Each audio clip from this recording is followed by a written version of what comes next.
Believe it or not, it's been raining all day here in Long Beach. I've spent the last few days kind of cooped up inside, 4.1 kilometers this week, and it's now Wednesday, so I haven't really been out a lot, and that's because of PvP's announcement. I've spent a lot of time doing math, live streaming. If you watched the live stream a couple days ago, I did both at the same time, so I've really been diving into PvP. But today, I needed to come outside because, ooh, did we get a Metatite nest? I needed to come outside because I need to finish one research task for my first shot at a Sinnoh Stone. So, I've been out walking around for a while trying to find a gym that has enough light to film, has shelter to keep my camera out of the rain, and, well, this is not hard to find, isn't Team Instinct, so I can actually battle it. Of course, first I need to shiny check all of these. You? Even you could be shiny. And you. No, not for me. Speaking of shinies, before we get into this, well, I can battle a gym and talk at the same time. Right? I still struggle with that. A new shiny has just been released. In Japan, only for now. My favorite Pokemon. That's right, Shiny Sandshrew is now available only in Tottori in Japan at the Sand Dunes. There's an event going on right now. It was announced earlier last month, but I was under the impression, because it specifically said this on the website, that there wouldn't be a Pokemon Go integration, so I didn't make plans to go. I thought it would be a perfect place to unleash Shiny Sandshrew for the first time. The website said they wouldn't. Turns out they did. So Shiny Sandshrew, my favorite Pokemon, my favorite Gen 1 Pokemon. Did it really just stop raining? Wow. But it's still raining. My favorite Gen 1 Pokemon, Shiny, is now available. Again, right now only in Tottori in Japan. But at some point, it should be released very soon worldwide. And you can guarantee I'll be hunting, at least until PvP drops. Which, by the way, could be as early as next week, according to IGN's article. Andrew Goldfarb got to play a demo of PvP, he talked to Niantic, and they said PvP could release as early as next week, but definitely before the end of the month. So that's the window we're looking at right now. That question has come up more than any other during my live streams. So now you know. And now I can do what I came outside in the cold, in the wet for. Another week of no Sinnoh Stone for me. I do get to find my first mystery legendary, which is gonna be Zapdos. Okay, not bad. Whoa, 1490, just small enough for the Great League. And speaking of Great League, today I want to focus on, well, what else? PvP. There have been a lot of questions about which Pokemon are going to be strong in PvP. What are the best choices? What are the best Pokemon for each league in PvP? And those are all questions that I hope I can help answer today. Well, actually, those are all questions that I can't answer today, and I'll explain why. I can say the one important thing that you should do to prepare for PvP right now is keep playing.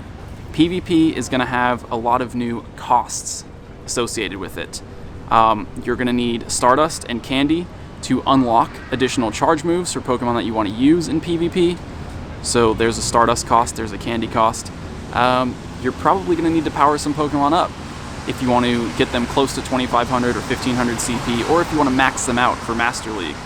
So the important thing that you can do, for sure, right now, is keep grinding, keep accumulating Stardust, keep catching Pokemon, hatching eggs. You're going to need the Stardust, you're going to need the Candy, and I'm going to need to catch this soon. Zappy Bird, please. Did I do the wrong berry? I haven't hit a single excellent throw. I guess that works. Was it a Pineapple berry? I don't think it was. It was. Oh, I did Pineapple. Okay. So a new Zapdos for me. A 15 attack Zapdos. That could potentially fit. Well, definitely fits in Great League. Alright, with that done, I'm going to go somewhere warm and dry and wait another 7 days. Or maybe less for my next Sinnoh Stone. I'll probably get a Sinnoh Stone from PvP before I get it from the research boxes. So you want to start prepping for PvP in Pokemon Go. I don't blame you. I want to start prepping too.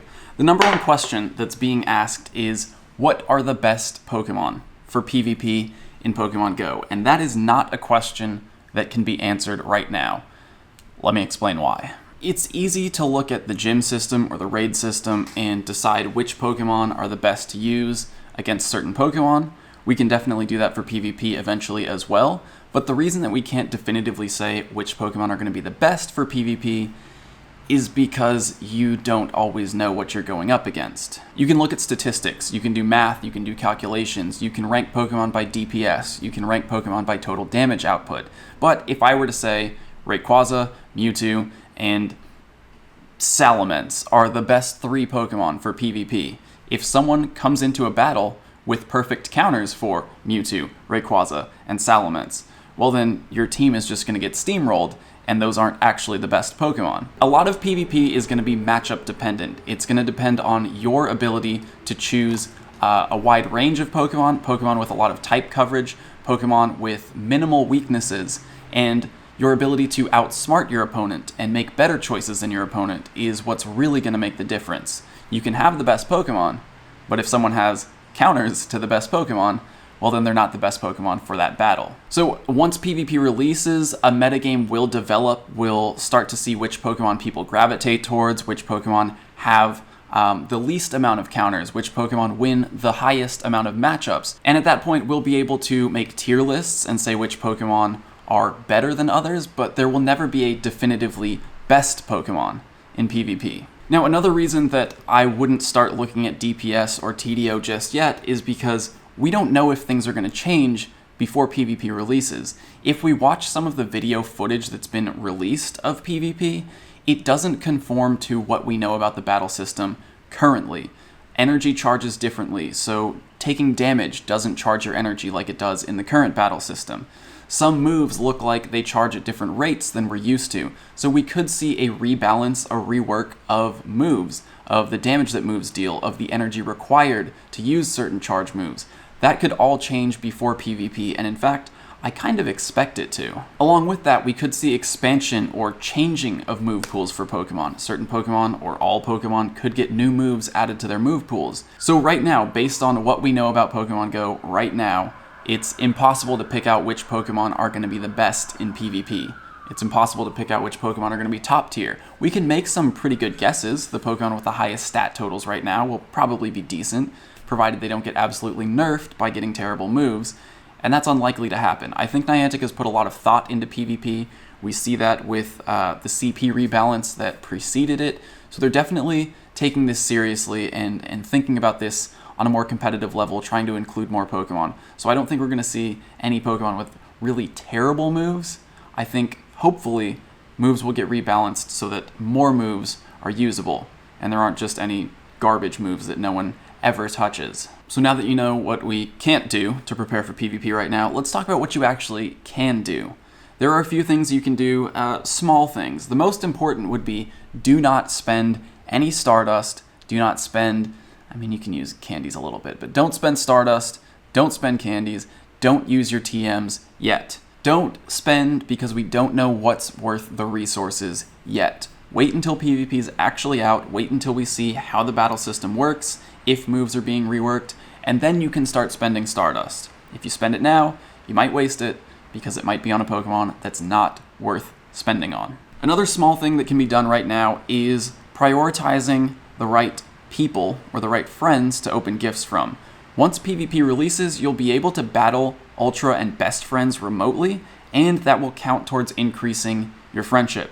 So right now, what you want to do is prioritize opening gifts from good and great friends.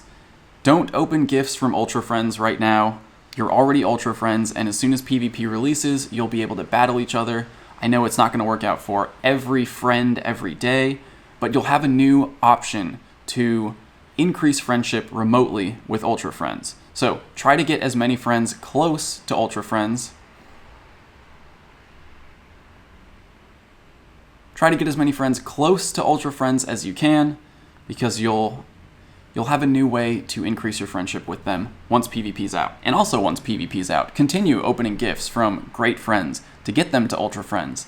And then try to plan times when you can actually battle your Ultra Friends remotely. Also, Dromps, can you open my gift or send me one so we can get to Ultra Friends? Thank you. Now, if you want to start preparing certain Pokemon for PvP, there are a few things that we can do without spending Stardust without looking at moves, you can at least look at CP. We know that the CP formula is not going to change. Niantic just updated that. So CP and IVs are things that we know are going to remain consistent after PvP launches. So if you want to start looking at Pokemon for specific leagues, for Great and Ultra League, you can use the search string CP minus 1500, and that's going to show you all your Pokemon that are currently under 1500 CP. So those would be Pokemon that you can use in Great League. Likewise, if you search for Pokemon CP minus 2500, that's going to show you all your Pokemon that are currently under 2500 CP. And that's not the end of it there. Once you see what these Pokemon are, you might actually be better off going down a little bit below 2500. So we take a look at my Mewtwo. I can appraise this Mewtwo. It's 15 attack Mewtwo. If you know the IVs, you can actually calculate how close you can get this Pokemon to 2500. And I'll show you how you can do that. I talked a little bit about this type of tool developing. Right now the best we have is a spreadsheet that comes from a Redditor named Trudy Chef. Shout out to Trudy Chef. I'm going to link this down below. So this is what the spreadsheet looks like. It's got every Pokemon, it has their base stats, and then it has an area where you can input IVs and adjust the level. The two things that you want to adjust on this spreadsheet are IVs and level. Don't touch anything else. So let's go back to this Mewtwo. Let me pop open Poke Assistant. So this is a 15-11-11 Mewtwo, which actually might be better than a perfect IV in lower leagues, and let me explain why. If we go back, find Mewtwo on this spreadsheet, I can adjust Mewtwo's IVs.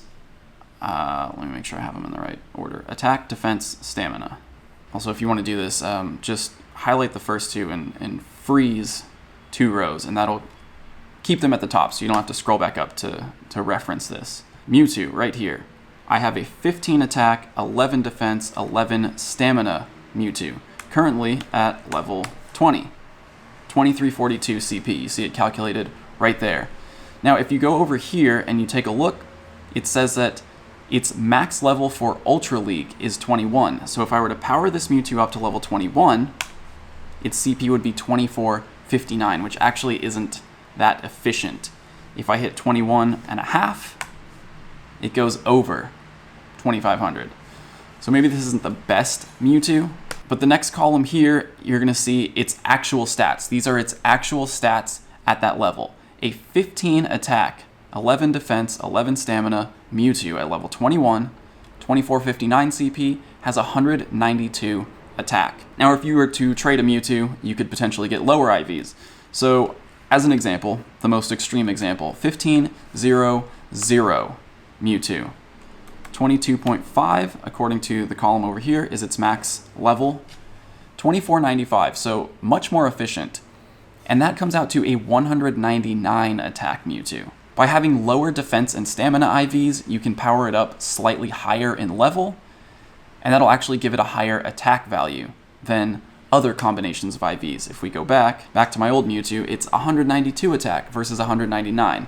Now, it's a small difference, and it might not actually matter in a lot of situations, but as the metagame develops, we'll probably start doing calculations like this for key matchups for very common Pokemon, top-tier Pokemon, and we might find that small differences like this could actually make a difference, have an impact in battle. Now, while I wouldn't start hunting very specific IV combinations yet, what you can use this spreadsheet for right now is to look at the Pokemon you have, calculate their IVs, and see where you can max them out for Great League or for Ultra League. Here we go.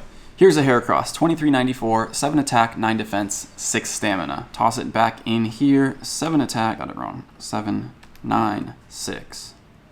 There it is, at level 29. Max level for Great League, max level for Ultra League, 30.5. Would max out at 2497. So you can at least start running these combinations for your Pokemon and finding out which ones that you currently have are going to have the best stats at a certain level. And again, take notes, but don't spend the Stardust yet. You don't know which ones are actually going to be the most useful in PvP yet. Now, the last thing that you can do to prepare, if you're looking to play competitively, if you want to play in a ranked system for Pokemon GO PvP and see how you actually stack up against other players. Head down to the link in the description, sylph.gg. I'm working closely with the Sylph Road team, a few other community representatives in the Pokemon Go community to build a ranked competitive play system. We're designing a tournament structure. The Sylph Road team is designing the tools that you will need to host ranked tournaments. We're coming up with a rule set and all that. There's also a subreddit down there.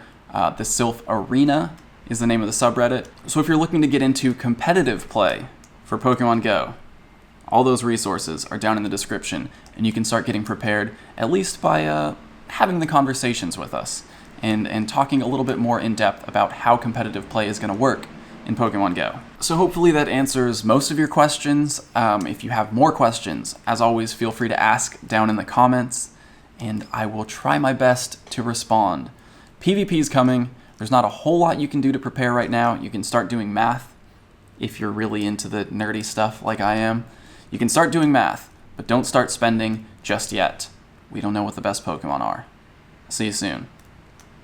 Maybe. Smash Ultimate releases tonight, so if you need me, I'll be playing Smash.